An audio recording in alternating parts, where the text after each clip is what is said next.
যদি দুজন মানুষ একসাথে কোনো পাপের কাজ করে, তার মধ্যে থেকে একজন তওবা করে, তাহলে কি কিয়ামতের ময়দানে অপর ব্যক্তির আমল নামা দেখানোর সময় তওবাকৃত ব্যক্তিকে দেখা যাবে কিনা? দয়া করে জানাবেন। না, দেখা যাবে না। দুই বন্ধু মিলে কোনো পাপ করেছেন, কোনো গুনাহ করেছেন, একজন আল্লাহ আপনাকে তৌফিক দিয়েছে, আপনি তওবা করেছেন, আপনার বন্ধু তওবা করে নাই। এখন বন্ধুর পাপের প্রকাশ আল্লাহ কিয়ামতে ঘটাবেন, যেহেতু আপনি তওবা করেছেন, আপনারটা আল্লাহ তাআলা ঘটাবেন না, কেমন যেন আপনি করেনই নাই। কারণ হাদিসে আসছে আত-তাইবু মিনায যামবি কামাল্লা যামবালাহ, যে ব্যক্তি গুনাহ করার পর তওবা করেছে সে যেন গুনাহ করেই নাই, এভাবে আল্লাহ তাআলা মুছে দিবেন, পুরো প্রোফাইল থেকে ক্লিন করে দিবেন, কোথাও কোনো আলামত থাকবে না ইনশাআল্লাহ। এরপর প্রশ্ন হলো, আমি মিলাদ কিয়াম করে অন্তরে প্রশান্তি পাই, আমার চোখে পানি এসে যায় এবং আমি চোখ বন্ধ করলে মদিনার সবুজ গম্বুজ দেখতে পাই, আর আমি এটাকে ফরজ, ওয়াজিব অথবা সুন্নাত মনে করি না, তাহলে কি এটা করা আমার জন্য যথার্থ হবে? দেখুন ভাই, মিলাদ কিয়াম কি দাঁড়িয়ে দাঁড়িয়ে দুরূদ পড়লে নেই তো দুরূদ তো আসলে মৌলিকভাবে দাঁড়িয়ে পড়া কোনো নিষেধ না। দাঁড়িয়ে দুরূদ পড়া কি নিষেধ? দুরূদ বসে যেরকম পড়া যায়, দাঁড়ায়ও হাঁটতে হাঁটতেও পড়া যায়।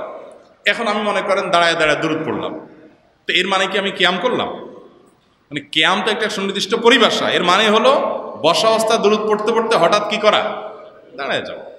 আমি দাঁড়ায় দাঁড়ায় পড়লাম, তো এটা তো নিষেধ না, কোনো সমস্যা নেই।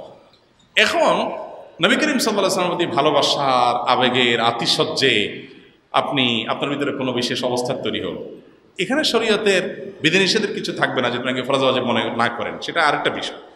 কিন্তু একটা জিনিস আমাদের মনে রাখতে হবে, ডক্টর মুনতাসির আব্দুল্লাহ জাহিনুর একটা কথা আছে বেশ চমৎকার শরীয়ত বোঝার জন্য, যে শরীয়ত জিনিসটা কি। শরীয়ত মানে মনের ভিতরে বিশেষ হালত তৈরি হওয়া না, শরীয়ত মানে আমার চোখের পানি বের হওয়া না, শরীয়ত মানে আমি আপনার কোনো কারামতি জাহির করে দিলাম, এই জাহির করা না। শরীয়ত হলো মুহাম্মদ সাল্লাল্লাহু আলাইহি ওয়াসাল্লামের আনুগত্য, শরীয়ত হলো মুহাম্মদ সাল্লাল্লাহু আলাইহি ওয়াসাল্লাম অনুসরণ করা। আপনার মনের ভিতরে কি অবস্থা হয়েছে সেটা ইম্পর্টেন্ট। ইম্পর্টেন্ট হলো কি? ইম্পর্টেন্ট হলো আপনি যা করছেন সেটা কোরআন হাদিসে আছে কিনা। আপনি দুরূদ পাঠ করেন, সেটা কোরআন হাদিসে আছে। কোরআন হাদিসে দুরূদ বসে দাঁড়িয়ে পাঠ করার আলাদা কোনো শর্ত দেওয়া হয়নি, আপনি যে কোনো হালতে করেন, কিন্তু বসে করতে করতে একটা পর্যায়ে দাঁড়ায় যেতে হবে। এটাকে যদি আপনি সিস্টেম বানিয়ে নেন, তাহলে সেক্ষেত্রে এটাকে দুরূদের সুন্নাহ, দুরূদ পাঠের আদব, দুরূদ পাঠের ক্ষেত্রে শরীয়তের নির্দেশ মনে করলে সেটা বিদআত হবে। আপনি এরকম কিছু মনে না করেন, হাঁটতে হাঁটতে দুরূদ পড়লেন, দাঁড়ায় দুরূদ পড়লেন, কোনো অসুবিধা নেই।